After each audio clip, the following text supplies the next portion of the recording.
take your seats. We can get started. That's you, Colin. Cheers, Colin. Great, it's fantastic to welcome you all here to the Royal College of Physicians for a really exciting evening, which is the culmination of the Tessa Jowell Centres of Excellence celebration. I'd like to just do some housekeeping rules before we start, which is, first of all, if there is a fire alarm, it's not a drill, so please leave the building by the exits. There's, I think, one here and there are two at the back. Also, if you would like to tweet something about this, I don't know what tweeting is, but if you'd like to tweet something, please use hashtag TJCE Awards Ceremony. And also, if you'd like to comment, there is also a YouTube live streaming of this, so please comment on there. I'd like to welcome everyone who's come, some from a long way. In the room, we have over 30 people here, 40 people here in the room, and we have many more online from the Department of Health and Social Care, from the NHR, and from centres around the world. And James O'Shaughnessy, my friend there. Hi, James. Nice to see you. Couldn't be here in person, but is nonetheless with us on Zoom. So we're here united by two things. The first thing is the horrific disease that we know as glioblastoma multiforme and brain tumours in general. That's a disease that we all know takes mothers, fathers, daughters, sons, brothers and sisters from us. But we're also here to celebrate, more importantly tonight, 9 centres that stand in the gap between those mothers, fathers, brothers, sisters, daughters and sons and that disease. Those of you who are here and those who are joining us on Zoom who do an absolutely fantastic job every day for those patients who suffer from those diseases. I have to say, as someone who doesn't see patients anymore but was being involved closely with this process, I was absolutely overwhelmed and deeply impressed by what I saw in the 9 centres. It was phenomenal to witness not just the sort of expertise in the clinic and expertise in the science, but the deep passion that was shown by every single team member who was talking about their centre, about their patients, about their daily lives. So often we hear negative things, unfortunately, about the NHS, but I couldn't have been prouder of being anything to do with this than when I was listening to what people were saying about their patients and their working environment. So we're here tonight to celebrate each of you and what you do. I would also like to just share with you 2 particular thanks. The first of those is to everyone who's participated in this. We know that it was an enormous amount of work that you went through. When this experiment was launched a number of months ago, we didn't know how much people will participate, but that's led to both really a galvanizing of the community, but lots of information that we now have about what constitutes a Centre of Excellence. I'd also like to thank all of those in the mission who particularly were involved in that. So it was a community-led process, so everyone who took part in the review process we deeply thank. I'd also like to thank, of course, Katie, particularly, who led the process. Katie, who came out of retirement, she won't mind me saying that, who basically led a similar process in her own discipline and brought that expertise. And we owe her a deep gratitude for doing that. So I would like to give her a round of applause.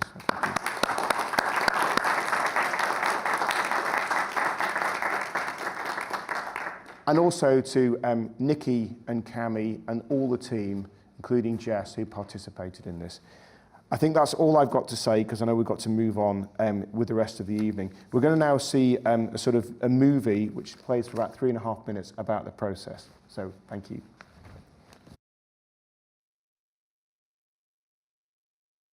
For what would every cancer patient want? First, to know that the best was being used and available for them.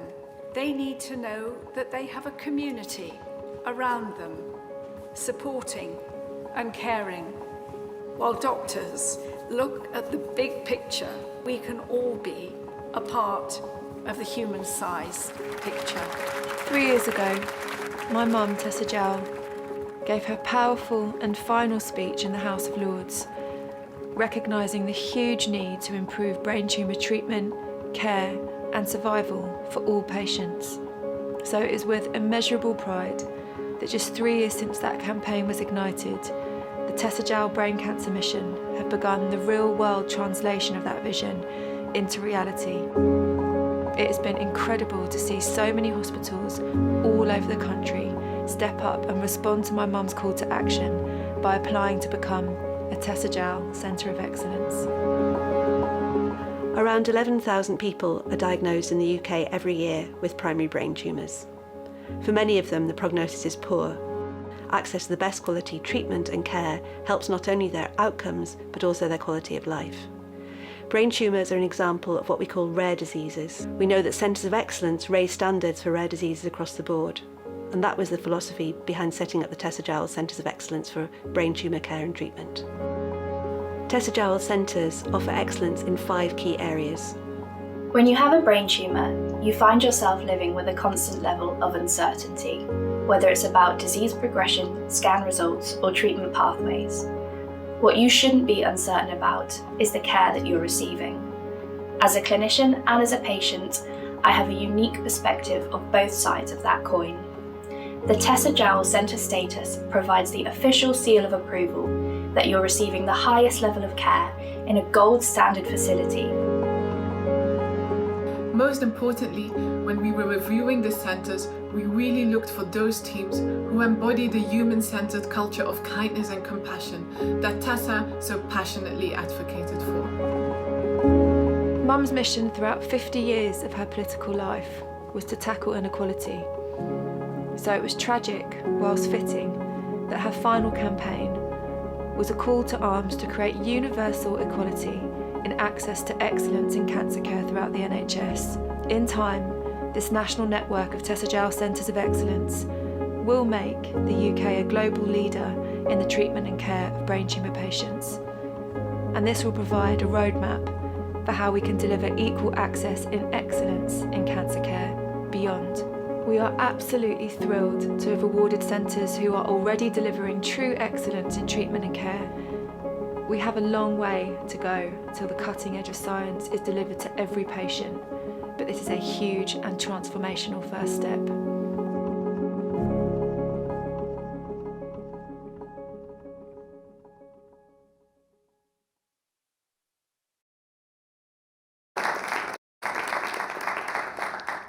So my role in the mission, my name is Richard Gilbertson, for those I've not met. My role in the mission is to chair the mission, but the person who's really looked after the entire Centres of Excellence status who I've mentioned already is Kate Bushby. So I'd like to introduce Professor Kate Bushby and Jess Mills, who are going to present the awards.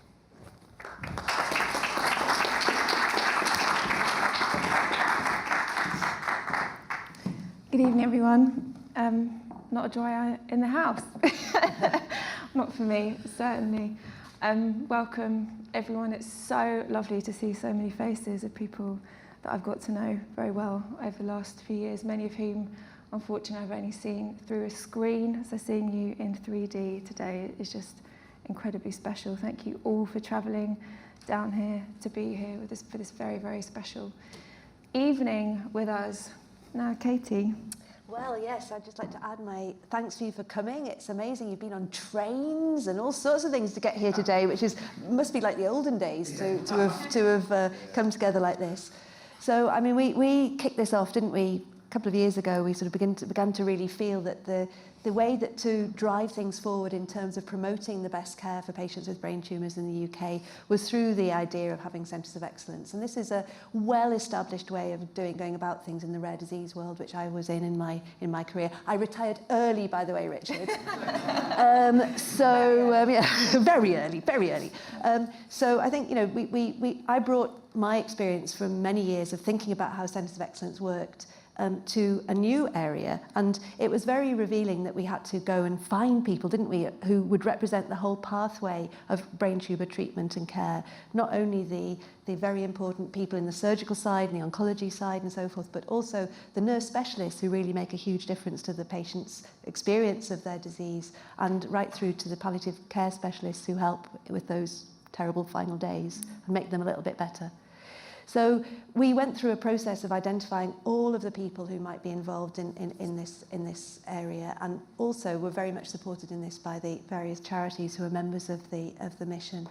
And we put you through a really rigorous process. We've given you lots of questions to fill in. We gave you lots of things to think about. We asked you about lots of numbers. We asked you about the way you did things. We wanted to tease out those elements of care and quality, which sometimes aren't as tangible as just how many patients you see or what maybe your operating processes are. And I hope that for all of us, that's been quite a productive process, and going through the interview stages, albeit by Zoom, was actually very moving for all of us, wasn't it? To sit and listen, as Richard said, to how everybody cares so much about their patients and how everything you do is orientated towards their outcomes and their best results.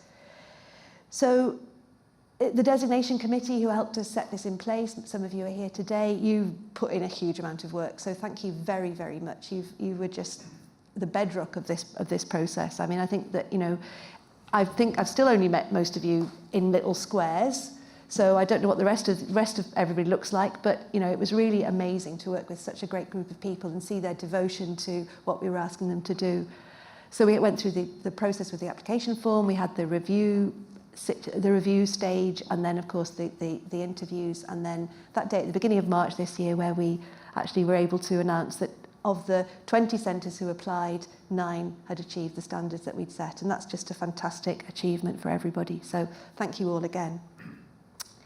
So, on to you, Des. The grand moment we've all been waiting for. Yeah, I thought we were having music for this bit. Yeah.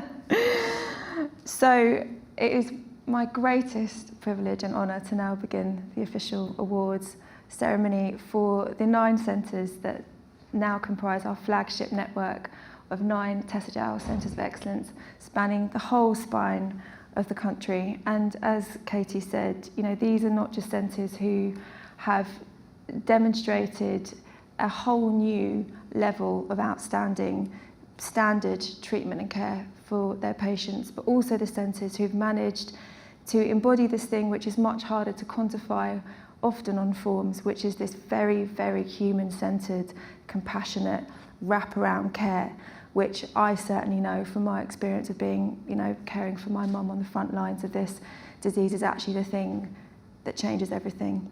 So every single one of you have played an absolutely huge part in that, and I'm sure for changing the lives of your patients and families. And, Mum would often say, to unlock the potential of public services, you have to understand the humanity of the people that stand behind them, and that's every single one of you. So thank you so much. It's my greatest honour to now begin the awards. So first, we have the absolutely brilliant King's College Hospital, Guy's and St Thomas Hospitals. And we were really, we were blown away by what you were offering to your patients, not only, as we saw in all of the centres who are represented here today, the integrated care and research possibilities and this culture of kindness and compassion that we've been talking about, but my goodness, the range of research opportunities that were offered across your partner hospitals. It was fantastic to see that wasn't only in the central place, but also in the peripheral areas. And also just the amazing access to the nurses and the allied health professionals, and the way that they were really working together as an amazing team, with us all knowing their roles and what they did and how they did it in order to support patient quality of life. So, please, can we be joined on stage by Kings? Big round of applause.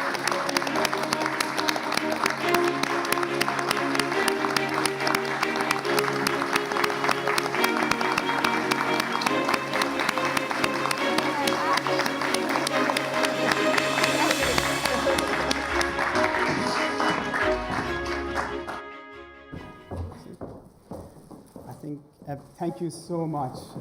Thank you. It's the ladies. Otherwise I get told off, right? It's like the Olympics. That's get a medal. Thank you very much. Well, thank you. It is an absolute honor and privilege to be here and for our center to be recognized. I think we are very lucky, Lucy and I, because we work in a fantastic team that do all the hard work, and we pick up flowers and the prizes at the end. So that's an amazing position to be at. But joking aside, we are truly honored to have this award, and as I say, this is a credit to all the hard work that every member of our team does on a daily basis. I mean, the mission is clear. They work to put their patients first because that's all that matters, to be honest, at the end of the day. And I'm not going to name names because there's so many of them, I'm bound to forget a name and then I'll get decapitated. But all of our colleagues, neurosurgeons, neuro-oncologists, neuroradiologists, clinical nurse specialists, I have to name Vicky Hurwitz because she's absolutely amazing. And she's isolating at the moment. Yeah, she's isolating otherwise at the moment. She'd be here. Otherwise she would be here. She's fantastic. Absolutely, but all our colleagues are really, really wonderful. Well, I feel very privileged to work in the King's and Guy's and Thomas's team because, it's a tricky field we're in, and it's actually only by collegiate working that it makes it worthwhile and that actually we can go on and provide the service that we're doing. So for me, it's a huge privilege, and thank you very much for the award. Thank you. Thank you. Thank you. The photo.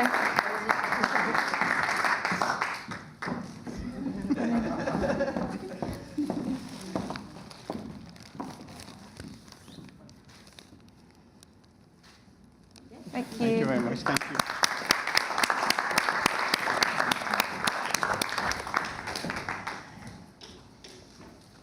Next up, we have Nottingham. So again, all this care and research, the kindness and compassion were outstanding in Nottingham. But we also saw an amazing link with patient organisations in this team, which I think a lot of places, centres could learn from. Fantastic rehabilitation opportunities and a world-leading service, I think, for the low-grade glioma patients. So it's wonderful to be able to recognise that and to invite the Nottingham people to come forward. Join us on the stage.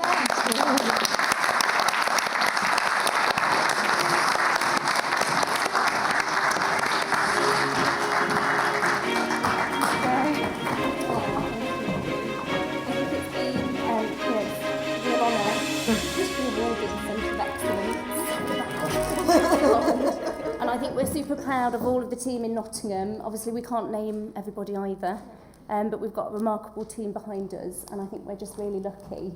And we're all super proud to be obviously awarded this award tonight. So thank you for inviting us. Oh, thank you.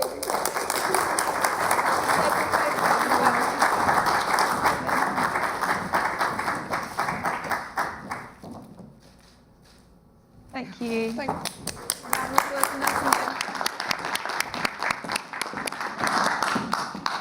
Okay, next up we have Edinburgh, who couldn't join us in person today, but who are now going to be seamlessly teleported onto the screen. With Edinburgh, the outstanding points there really were the excellent research and training programme and a fantastic and tailored service for fatigue clinic and also, again, the low-grade tumours. So hopefully we're going to be joined by Edinburgh now. Hey!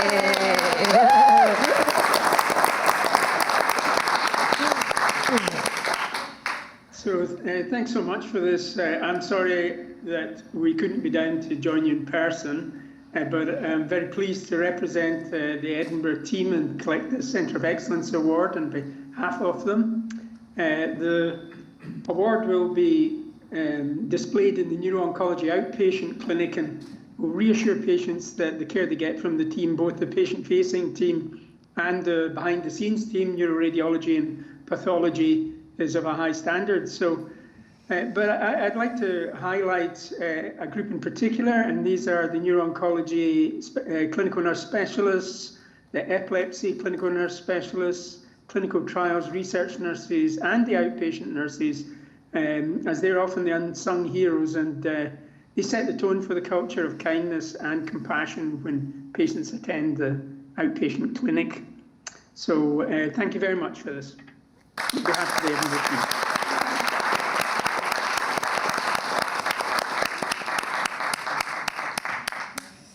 Brilliant. And so next up, we have Leeds. So it was a real pleasure to read Leeds' application and speak to them with the interview. I mean, really, the strong points were so many with Leeds' application, but you know, things that people are going to be able to learn from, the strong imaging and radiotherapy services, and also just a great staff training program. And one of the things, we didn't want to neglect the fact that centres have to be thinking forward, thinking about sustainability, thinking about the next generation. And we really felt that that was a particular strength at Leeds. So, Leeds.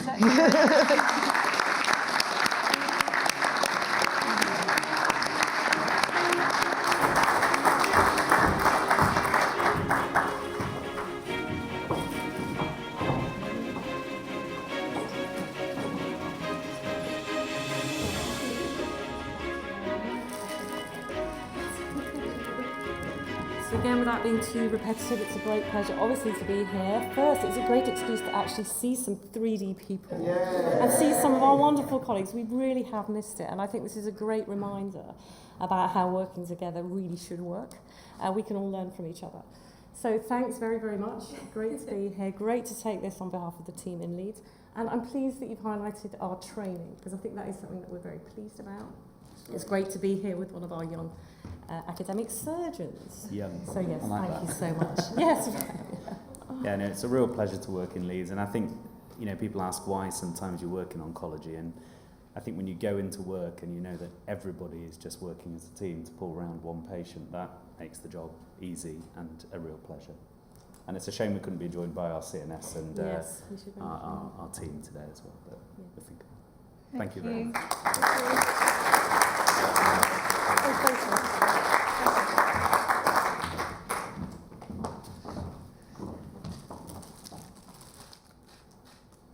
Thank you.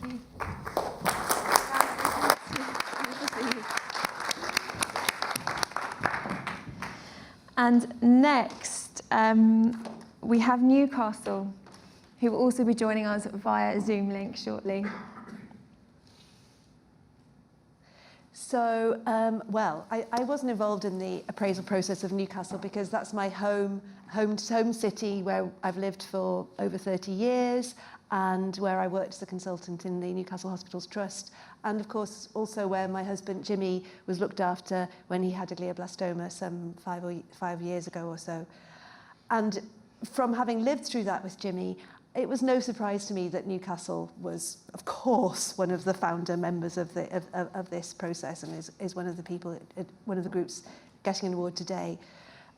Newcastle people are very kind and very caring, and the culture of kindness and compassion shines through in the whole of the hospital, but particularly in the neuro-oncology team. Their rehab opportunities and links to the community services were outstanding, and you know, the oncologists were really absolutely up for going the extra mile to give patients access to every possible treatment option, as well as, of course, just giving that whole human-sized face to oncology care, which we particularly appreciated, where every single visit that Jimmy had to the centre was around what he wanted and what he wanted to get out of his treatment and what was left of his life. So I hope Newcastle are on the line and that the technology is going to work. Oh, yes! Oh, yay! Yay!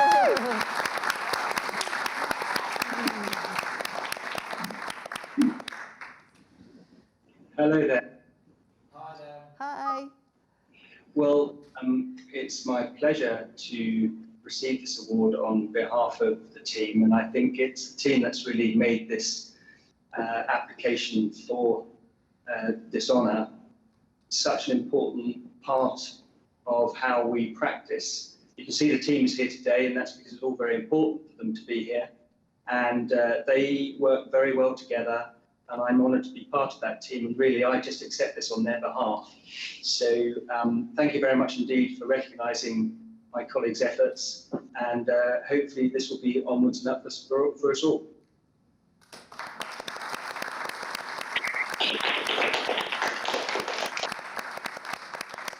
And this being Newcastle, I hope that there's going to be a party now. Yeah. That's not coffee. That's not coffee.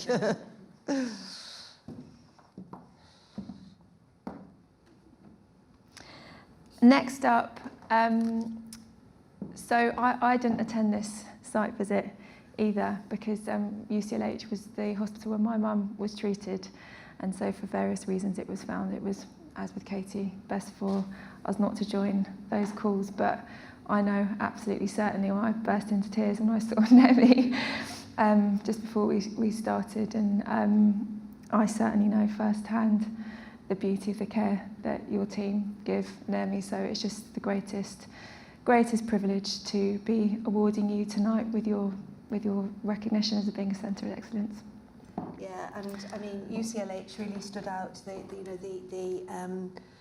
National Hospital, Queen Square, excellence in neurosurgery and pathology, which you would take it as a given from that wonderful service, but also the comprehensive patient care through the dedicated inpatient brain tumour ward in particular. But overall, the care was just amazing, wasn't it, when we thought about it? And great. Well, congratulations to you.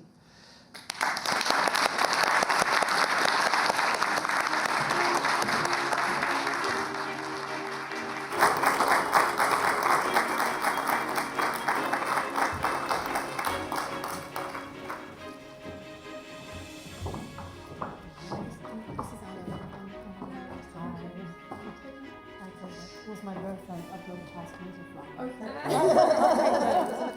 And the bag. And the bag. So just like everybody else, we just so happy to have such a brilliant team that we work with, and just amazing patients to look after. And of course, when I saw you and your dad, I too thought I was going to. Such an honour and a privilege to look after your mum, and she'd be so proud of you and what you're achieving here. And it's such a privilege for us to been awarded one of these designations, so thank you very much. Thank you. I think, as surgeons we're often the first one in line, but then you need really a whole team behind, and from oncologists to nurses, and it's a privilege to be part of that group. Thank you so much.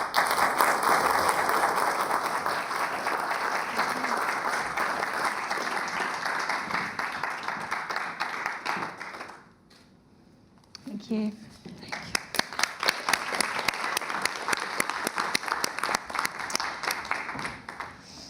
Next up, we have the Royal Marsden, Royal Surrey, St George.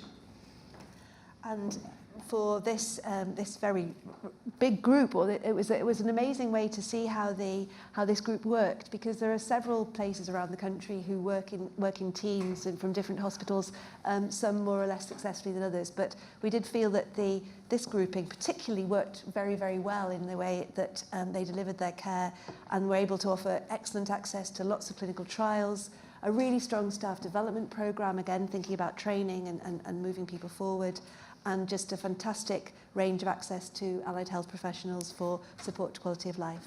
So, team from...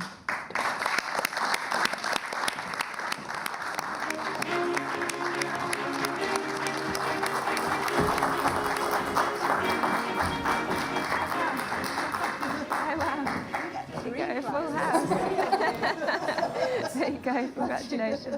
You only get one bag. That's for you. Yeah, I'm afraid with 3 hospitals you get lots of people. But we're standing on the shoulders of giants, so thank you very much. And just want to say, it's so nice to be involved in a positive thing for glioblastoma. For the first time, for a long time, it's always been sort of the booby prize of medicine. And actually, we really feel like we're doing something that's fantastic, and this will have a really long-lasting legacy. So thank you very much. Thanks.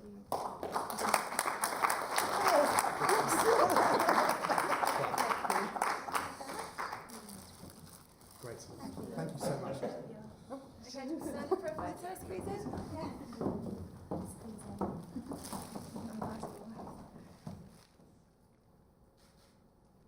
you.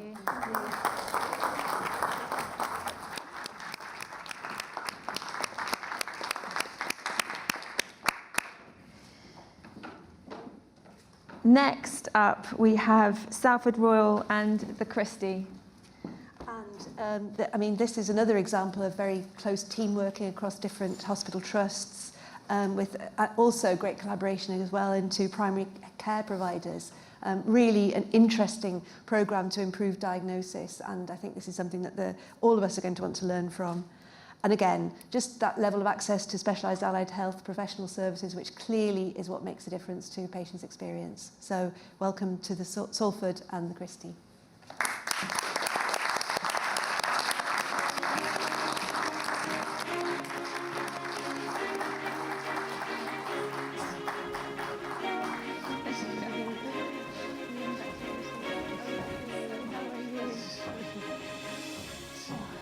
Thank you all. It's amazing to be here today. We are humbled, like everybody else, to be part of this amazing community. We wouldn't be here today, I would say, if it was not for our patients and families who have shared the link with many of them. And we're here because of them inspiring us with their strength and resilience. I would like to thank, obviously, we're part of two big teams, the Christie and the Salford, have amazing, dynamic team in surgery, pathology, radiology, specialist nurses, allied health professionals. We're really, really very lucky to be part of that team.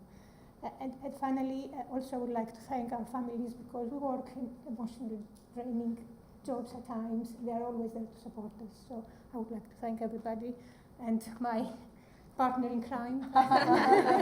Thank you. Yes, I'm delighted to be able to accept this award on behalf of Manchester, Salford and the Christie. And we are a split site, with Salford in the northwest of Greater Manchester, the Christie in the south of Manchester, but we work very hard to deliver a joined-up service and continuity of care. And obviously, as everybody else has said, this is accepting this very much on behalf of the wider team. And you know, there was nothing else we'd rather have been doing the week before Christmas than putting together 67 concise pages, and I'm sure nothing else that Hannah would rather have been doing over Christmas and New Year. So I want to say as well, as you know, it's amazing to be part of this, and we're very honoured and privileged to have the work that we do recognised, and we thank you very much for initiating this, but also to you for initiating, and to the panel and to yourself for initiating this, because it is tough. You know, the reality is, as you well know, that and everybody in this room knows, that our clinics are full of young mums, young dads, husbands, wives, grandparents, children, who are none of whom, you know, the survival rates in this disease are not what any of us in this room would like to see. And so, as well as setting up this network, you've also given us as practitioners dealing with this day on day a real boost as well, because it's been a really difficult 18 months for all of us in every walk of life. And while we give our very best to our patients, the survival rates are tough for all of us. And for you to do this, both in terms of the way you are driving forward the care, with the research and all the cares, all the aspect of every aspect of care which you've taken in this amazing initiative, but also for the feedback that provides us who are delivering it every day. It's just a phenomenally unifying thing, and we look forward to working with you, because we know this is just the beginning. Aww. Thank you so much. Bags and flowers as well. I'm coming for a photo. Thank you so much.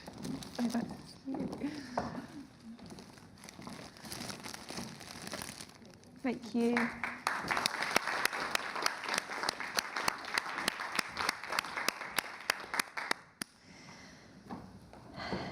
And then last, but certainly not least, is Birmingham. So again, with Birmingham, we were really impressed with the high quality training programs. You know, this is a theme that's coming out from what we've been saying, and it came over very well from Birmingham that this was a top priority for them. We were also really impressed with the fast referral to treatment time. And again, every trust does things slightly differently. And there's such a lot of learning that we can have from each other. And Birmingham certainly has learning points, I think, there for everybody.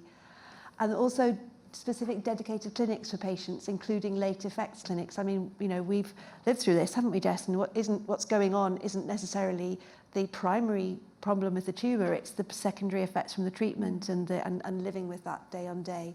And seeing that enacted in Birmingham was something which we felt would be a real lesson for everybody to take and to think about. So, Birmingham.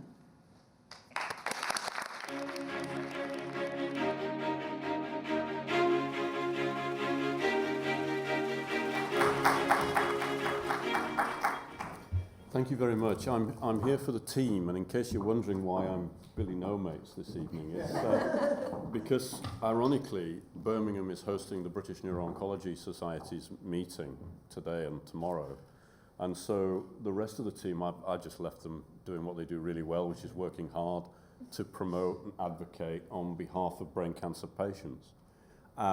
It's a real privilege to be here, not only for this, but to see the stimulus, the boost that Kath just alluded to, because in the audience and in the centres of excellence are people I have worked with for years when brain cancer was a deeply unfashionable area to work in, and they have stuck with it, and they have had an incredible courage, determination and belief in putting patients first.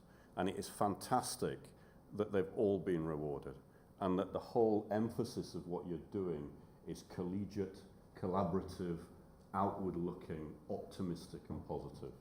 Thank you for that on behalf of my team and everybody.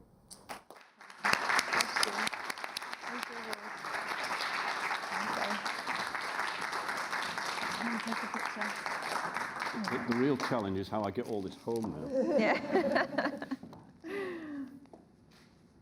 Thank you. Oh, that's for you. Yeah. That's for you. That's for you. What's in the bag? Okay, that's the end of our Yeah, instructions, that's Jess. the end of the ceremony. Now over to Richard. Yeah, thank you. Great, thank you. We're running a little bit ahead of time, which is great because there's plenty of time to drink. I just wanted to point out that Colin did say the words deeply unfashionable that seem to go well with you, Colin. I'll just point that out. And the other thing, I was supposed to break the ice with a joke. So the only thing I would say is that it was a fantastic job by Kate and by Jess giving out the award. There is an award to give out on Sunday night to England, if you can make it on Sunday night to Wembley. But I'm going to pass over to Nikki now, who's going to tell us a little bit more about the mission. Thank you, Nikki.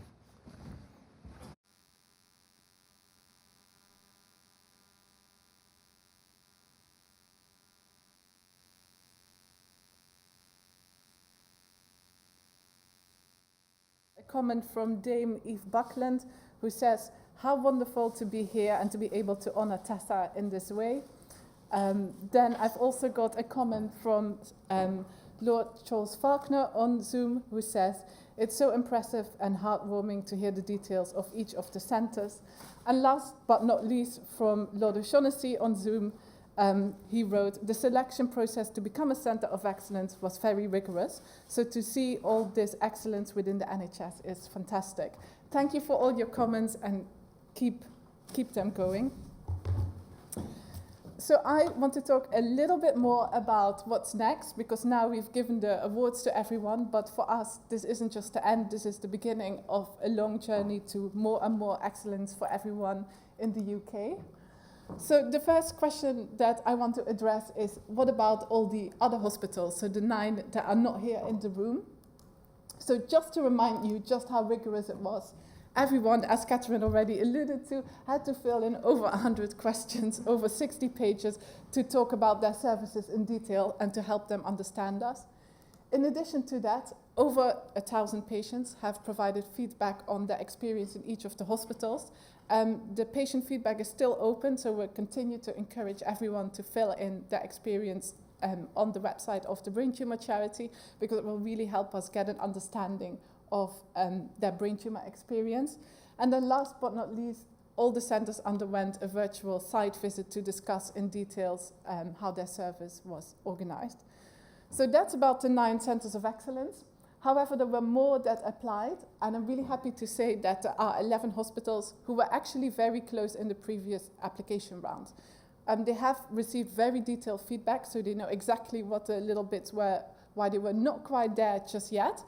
And what I'm really proud of is that we are in conversation with all those hospitals, and we know that at the moment they are further specializing their staff, rehab clinics are being built, people are setting up low-grade glioma clinics that previously weren't there. There are new posts advertised, biobanking is being set up, and much, much more. So at the moment we are developing an impact tracker, how the fact that these awards are here now, how they are encouraging other hospitals to really elevate their care.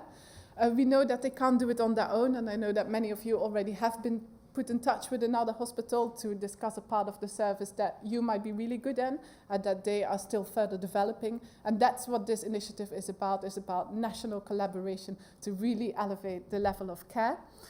And last but not least, all those centres will apply again, and I'm confident that in a few years' time, or even quicker, there will be even more centres of excellence. So that's about the other 11. And then for those of you who know the landscape very well and have paid close attention, there are 7 other hospitals that have been invited to apply. And we know that actually they are applying as we speak.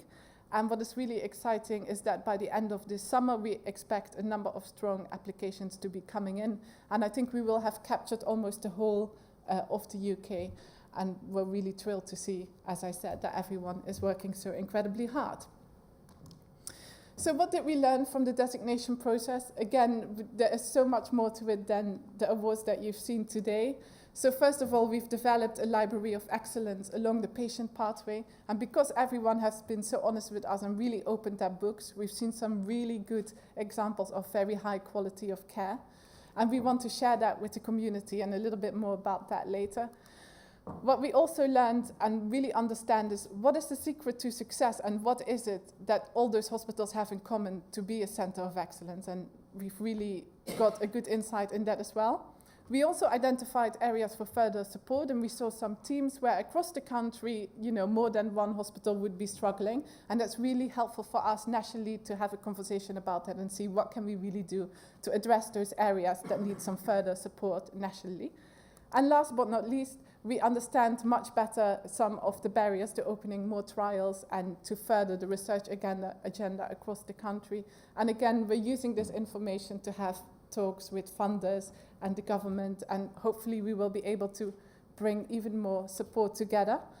And last but not least, all of this will be published and made available to the community. There is much more that we've learned than what's just here, but we are very committed with all of you to make this available.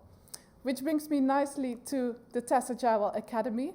So where are we there?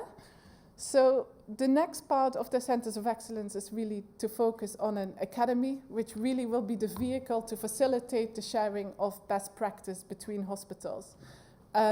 We really hope that this will be a platform where hospitals can learn from each other how certain challenges have been addressed, to collaborate on new initiatives, and also to draw on some of the assets that have been generated throughout this designation process, as you will have seen on the previous page. And how will we do that? So as I speak, a website is currently being built with assets and past recordings of workshops. We hope to organize webinars and symposiums, both online, but definitely also in person. We want to encourage peer learning, mentoring, and working together, and share some of those newly developed models of treatment and care nationally. And there should be some small innovation grants available as well. Then I have a question for all of you in the room and on Zoom.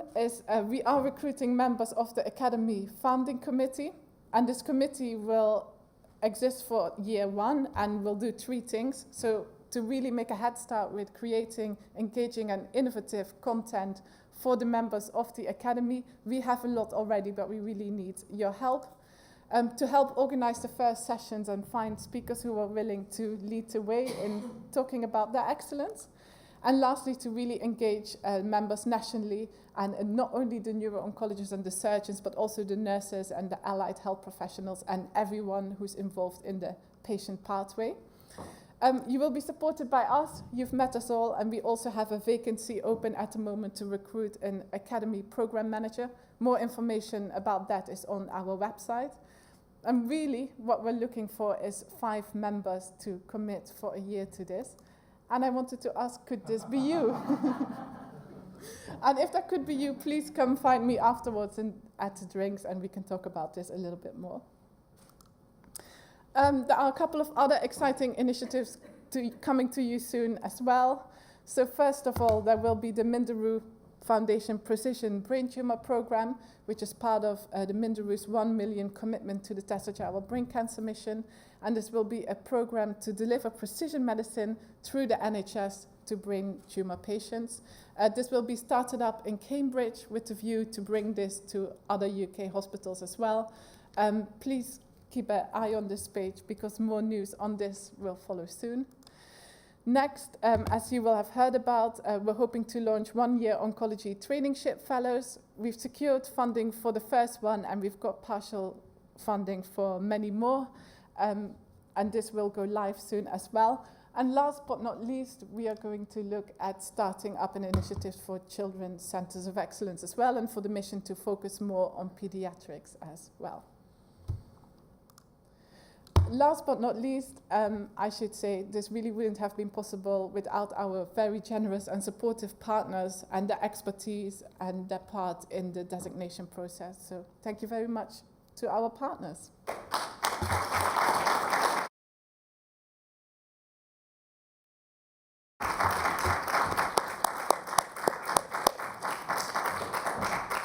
I'm hoping Lord Bethel is here. Do we know if Lord Bethel's arrived yet? Not yet. Okay. So Lord Bethel generously is going to be here this evening to give us a talk. I'm going to keep talking till he arrives. But if we could get the Zoom back up. Have we got people still on Zoom? Is that possible?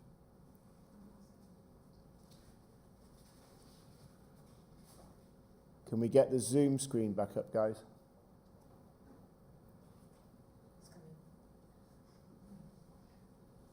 So what I was going to say is hopefully James will still be there, James O'Shaughnessy, who basically we met when he was Under Secretary of State for Health and participated in the mission in its early James. Yeah, there's James. So James was basically, can we get rid of the echo?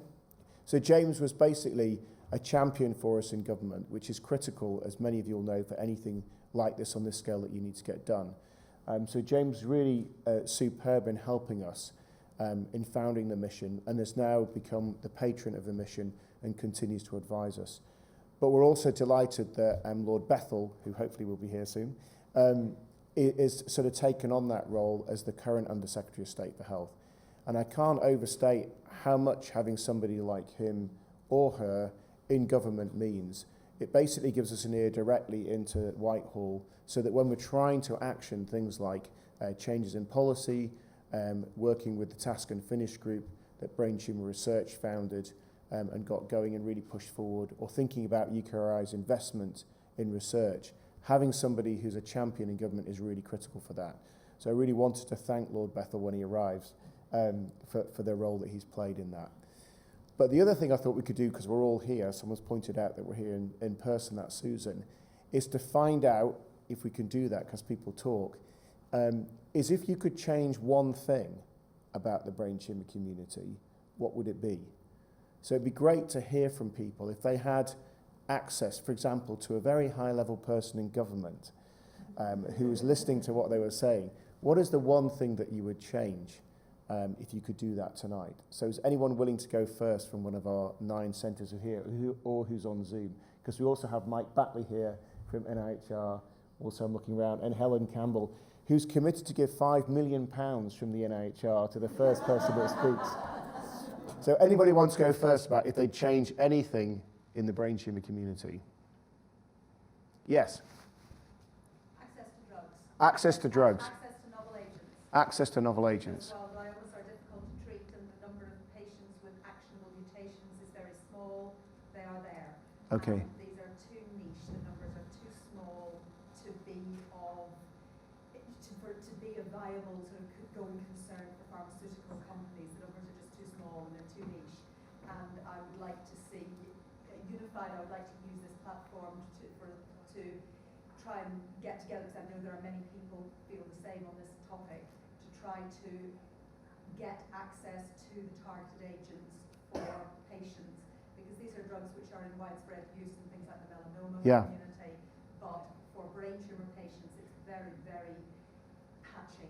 Okay. It depends on your oncologist wanting to try and get it through a compassionate use scheme, or there may be a clinical trial, but the clinical trial closes. It's very ad hoc, and I would like to try and lose that lottery. That's great. So actually that's something that the Academy can take up as a first opportunity. So one of the reasons for getting the group together as a sort of peer group with that sort of momentum is to sort of push forward those kind of things. So that's one thing we could take up. So Anthony, you had your hand raised. Could you repeat that very briefly for the people on Zoom? Yes. Catherine just said. So can you hear on Zoom, by the way? So Catherine was... So Catherine Catherine was pointing out that access to novel agents for brain tumour patients is patchy across the country. So if we could remove the lottery system, can you see Helen's writing this down? If we could remove the lottery system and perhaps through the academy and through the centres of excellence have a uniform way in which we can access novel agents for patients, that would be great. And through the precision clinic, yeah. And also Matrix. Yeah, and Matrix. So Colin, would you like to respond to that?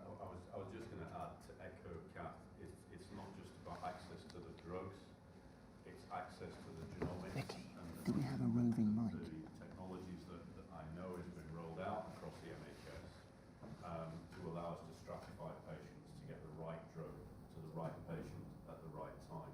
Yeah, thank you, Colin. You know, how frustrating is it to find a patient with a BRAF mutation, got the genomics, done the analysis, and then suddenly, you know, because they've got a glioma or an astrocytoma, we're not able to get funding for the drug. Whereas if they have a melanoma, they have complete access to the drug. And that is very frustrating. And I personally have spent many, many hours filling in IFRs and trying to prove exceptionality for my patients, often to fall on deaf ears. And the problem is with rare tumours is that you never have a bank of data behind you to back that up. And that's a real weakness, and if we could resolve that. Well, that's something the Centres of Excellence can address, which is fantastic through the Academy for sure. Can you hear the comments from the room now? We've got a mic. Yeah, brilliant. Okay, thank you. Anthony.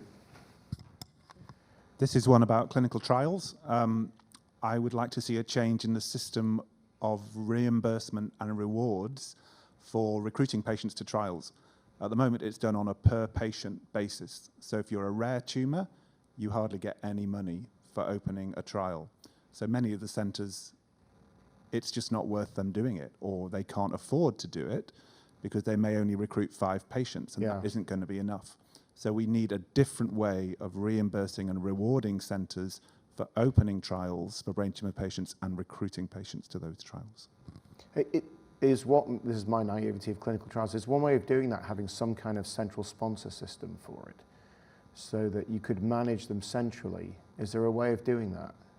It might help a bit, but you still have to have the nurses in the centres and you know, all those people on the ground. It's just a different way of recognising rare tumours. I think Colin might have something to say on this. It's interesting to reflect on the paediatric community, which you know something about, Richard, where brain tumours are the commonest solid tumour in children, but are still very rare. But if you look at the success that the paediatric community have had in doing clinical trials, getting drugs to their patients, it's because they've been collaborative, working around the world in bringing together a community.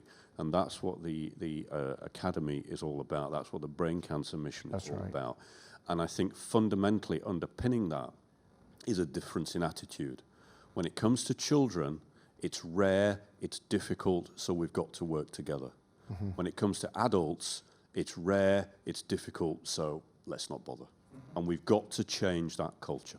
Yeah, no, that's absolutely right, Colin. So I remember 4 years ago when first talking at the House of Lords about this, I used, the community I'm from, the paediatric brain tumour community, as an example of how that could be done. So absolutely. I think Lord Bethel's in the building. Excellent. 1 more minute. So we've got time for another point while Helen's scribbling. Anybody else want to change one aspect of the community? Anyone on Zoom? It's your chance to change the community. These 2 ideas we'll take up. Yes, Catherine. We can't hear you, Catherine, I'm afraid.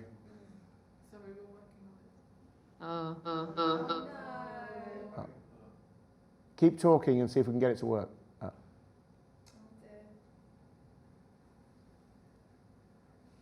You can hear me, but they can't hear me. Well, I was going to say... oh, yeah, we can hear you. We can... Research funding.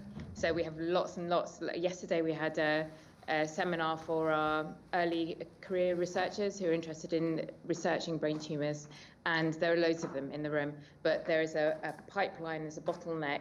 So after they've done their PhDs and becoming clinical consultants, they get lost to the system. These are really bright people. You want them in our field. You want them to do academia.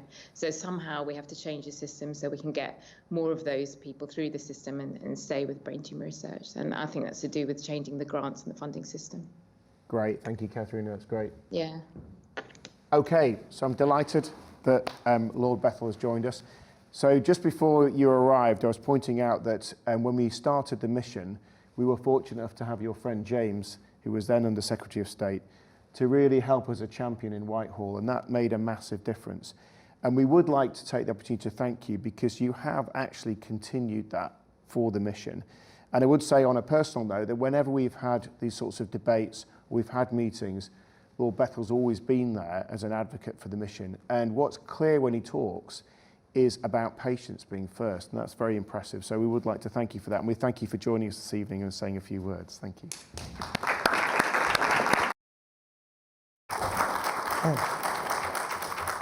Richard, thank you very, very much indeed. I'm really proud to be here, and I have to correct you on one matter, though. Lord O'Shaughnessy, he's not my friend. He's like my conscience. He's like this presence in my life that beams responsibility, and he's just a massive human call to action, basically, particularly for the Tessa Jowell Foundation. And he's done an amazing job, and I'm very lucky to be walking in his footsteps. I come from the debate in the House of Lords on the Women's Health Strategy, and if Tessa had been there, she would have been there. And she was there in her presence in a funny way. And it was a really moving debate, talking about how neglected research into women's issues are, the impact that has on their lives, and how far we've come, but how much further we need to go. As I sat there thinking about where I was coming tonight, I very much thought about Tessa's memory in that. Richard, thank you for the kind invitation.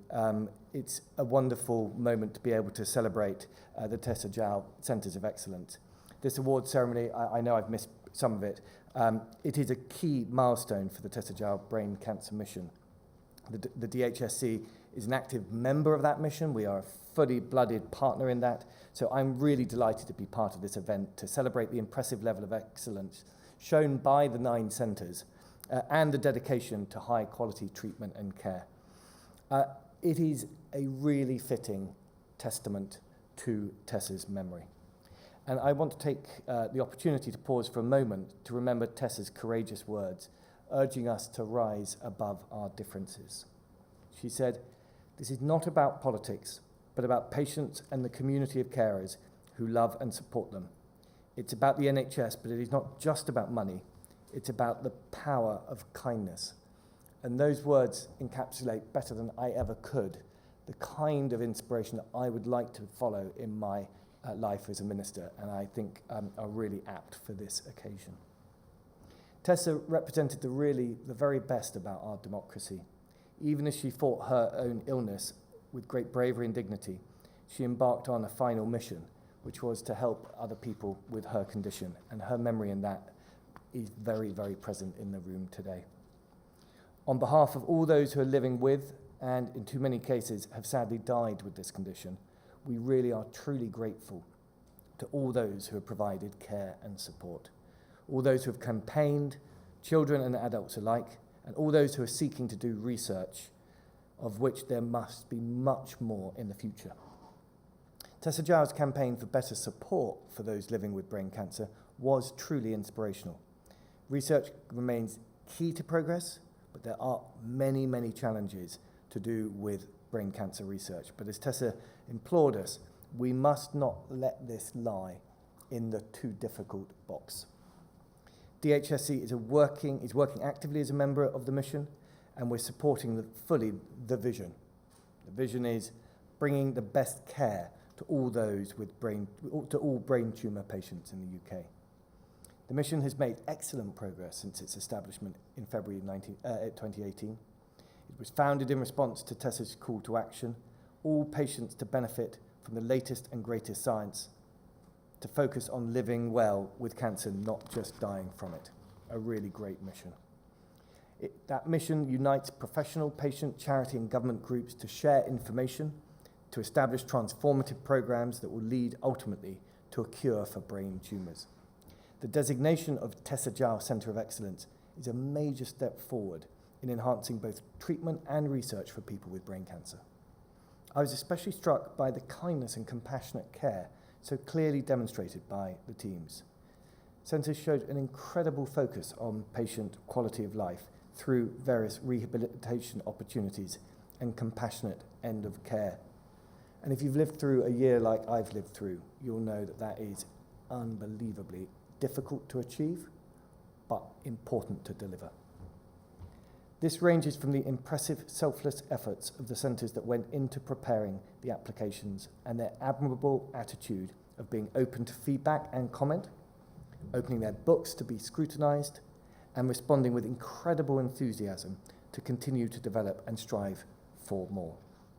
The Centre's initiatives have highlighted how excellence is not only led by the consultants and the oncologists, but also championed by nurses and a host of other health and care professionals. It's clear, this is a clear effort to ensure the best of care throughout the entire patient pathway, leaving patients and, very, very importantly, their families and loved ones to feel that they are in safe hands. I'm sure we're all keenly looking forward to seeing how the designation initiative evolves through the Tessa Jowell Academy, and we're equally eager to see how other cancers can learn from their excellent work in brain tumours. The department is a key member of the mission, contributing actively to the elements within its remit. For instance, this includes funding for research into brain tumours in childhood cancers, investing through the NIHR to support a wide range of research from early translational and experimental medical research through clinical and onto applied health and care research. We're working with the mission towards funding a workshop for researchers this summer to support them in submitting high-quality research applications. We're also working with the mission to find the research training elements of a new specialist brain tumour oncologist scheme and thereby helping to grow the research community. The NIHR is supporting the Tessa Jowell Brain Matrix to ensure this trials platform is delivered efficiently and effectively with NIHR programs encouraging applications for research through the platform.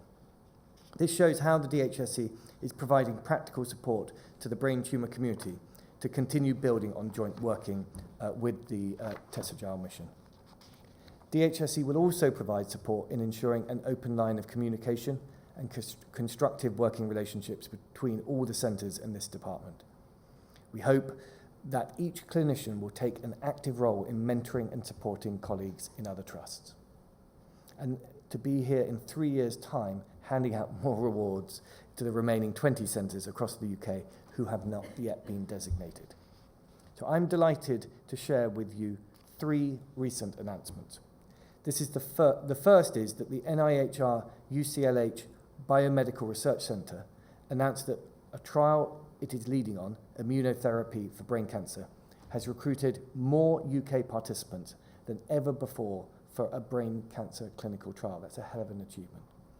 119 patients have been recruited in just 2.5 years on this trial, which is the UK's first large-scale, charitably funded immunotherapy trial for people recently diagnosed with glioblastoma brain cancer. It is really significant, as glioblastoma is an aggressive brain tumour with around 2,200 cases diagnosed in England each year and around 3,200 across the UK. The average survival rate is 15 months, with fewer than 10% of patients alive 5 years after diagnosis following standard treatment. Heartbreaking statistics. Just for a bit of background, the NIHR's 20 medical research centres are collaborating between world-leading universities and NHS organisations. They bring together academics and clinicians to translate lab-based scientific breakthroughs into potential new treatments, diagnostics and medical technologies. Therefore, this new UCLH brain cancer clinical trial is a very, very welcome announcement. The second announcement is around AI technology, revolutionising care and accelerating diagnosis. It involves developing AI to measure the volume of tumours from scans and learn which are at risk of growth. This will ensure that patients at high risk are monitored much more frequently, and others can be reassured that their tumour is lower risk. This will be delivered in partnership by the Accelerated Access Collaborative, NHSX and NIHR. The third announcement is that the Institute for Cancer Research and the Royal Marsden recently shared encouraging results that give early promise for the first targeted brain cancer treatment, lisavanbulin, following the phase 1 trial. An international phase 2 study, supported by the NIHR Biomedical Research Centre at the Royal Marsden, is now recruiting glioblastoma patients across centres in the UK, Switzerland and Germany. Please do look out for more detailed information on these 3 significant announcements over the coming weeks. That's a hint, by the way. Looking forward, what benefits will the Centres of Excellence offer to patients in the wider community? Well, let's start with patients, who are central to everything. Firstly, confidence. The centres will give patients confidence that they will benefit from the best possible treatment at the centre. Visibility and choice. Patients can make a conscious choice where to access high-quality treatment. Then let's think about the brain tumour community. The centres will act as an advocate for appropriate resourcing. They will be able to amplify our voice as a brain tumour community by providing thematic feedback to the NHS commissioning team and to the DHSC. For example, if there are certain areas that suffer from structural underfunding across all trusts, we will highlight and discuss these. The Centres of Excellence will continue to ensure that patients are fully at the centre of the picture. And to quote from Tessa, that doctors and health systems learn from each other. Very, very important. So we have a lot to look forward to in the coming months and much to build on over the coming years. So let me draw this to a conclusion. Everyone rightly recognises the important progress the designation represents, and another step in rising to the challenge set by Tessa and the families of those who have lost a loved one to brain cancer. This has only been possible through the collective effort of the entirety of the Tessa Jowell brain cancer mission, the patients and the NHS. Our work has and will continue to be collaborative. Tessa's words still speak to us. Her hope was an inspiration to us all, and it still is. We must keep striving and keep rising to the challenge she and those families have set us, and we must never waver or tire in our determination to improve the health and lives of the nation. This celebration, congratulating the 9 successful centres which obtained the Tessa Jowell Centre of Excellence designation, is a critically important step in achieving this. Thank you very much indeed.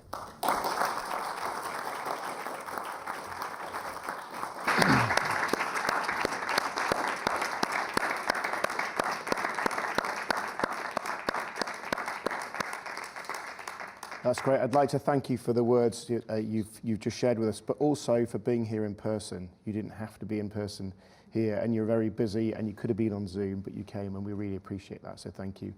So we're going to close this evening. I'm going to end where we began, which is just to thank those 9 centres here that stand in the gap between that disease that takes mothers, takes fathers, takes brothers, takes sisters, takes daughters, and takes sons. 14 years ago tonight took my father, and I'm going to pass over to Jess, who we always give the last word to, who lost her mother to the disease. Thank you, Jess.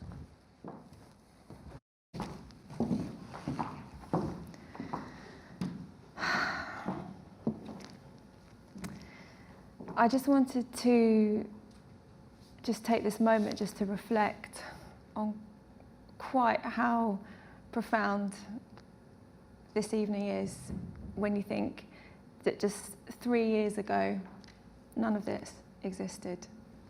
4 years ago, I didn't even know what a glioblastoma was. 4 years ago, Mum didn't know what a glioblastoma was. And yet here we are. In the last 3 months of Mum's life, and I didn't know it at the time, but now I see it. She was dying as she lived, courageously, with love, with constant consideration for other people, and most importantly for her, and certainly in terms of the legacy that she has left with such purpose, such ambition, such aspiration for what could still continue. Now, in true mum fashion, she left us a rather large departing wish to take the UK from being a country with some of the poorest outcomes in cancer in Western Europe to being a global leader in the treatment and care of brain tumour patients.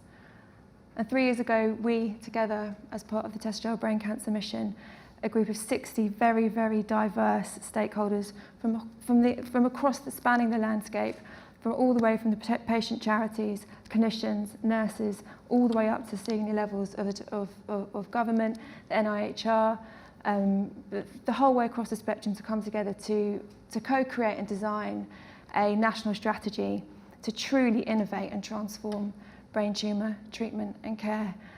And so it is just with immeasurable pride every day that I observe the work that we are all doing together, just as mum would want.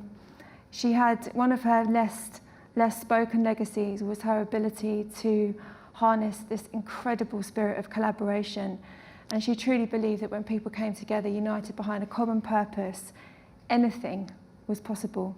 And it's really how she delivered some of her most transformational public health initiatives throughout her career, whether that be Sure Start, changing in teenage pregnancy, anti-smoking, and of course the Olympics, which was, an absolutely kind of glory moment demonstrating that.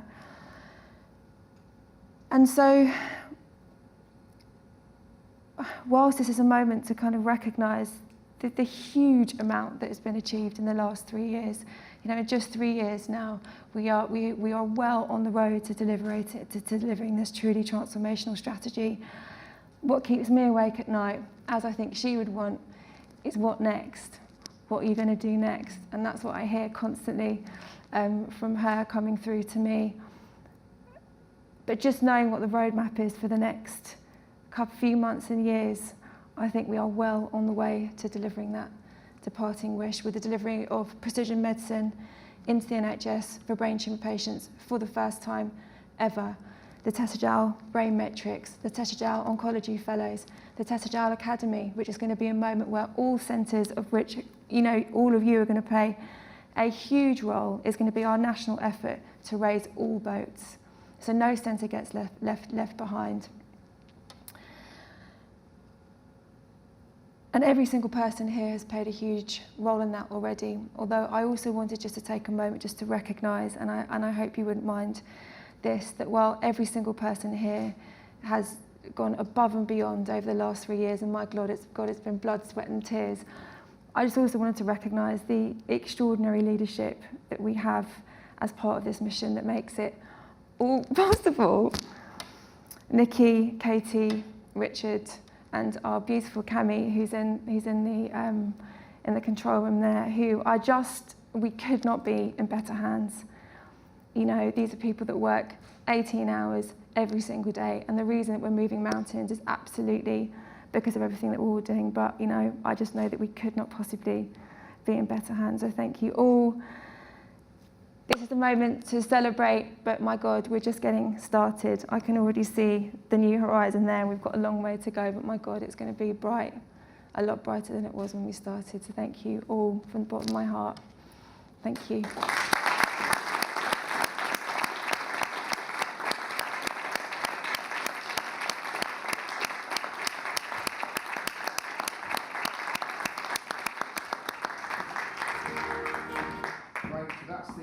Of the formal part this evening, but you're welcome to join us, I think, for drinks out in the garden area and in the seating area. Please remember to keep your mask on until you sit down with a drink. You can take your mask off the drink, obviously, but we'd love to sort of chat if you can stay behind. So thank you very much for coming.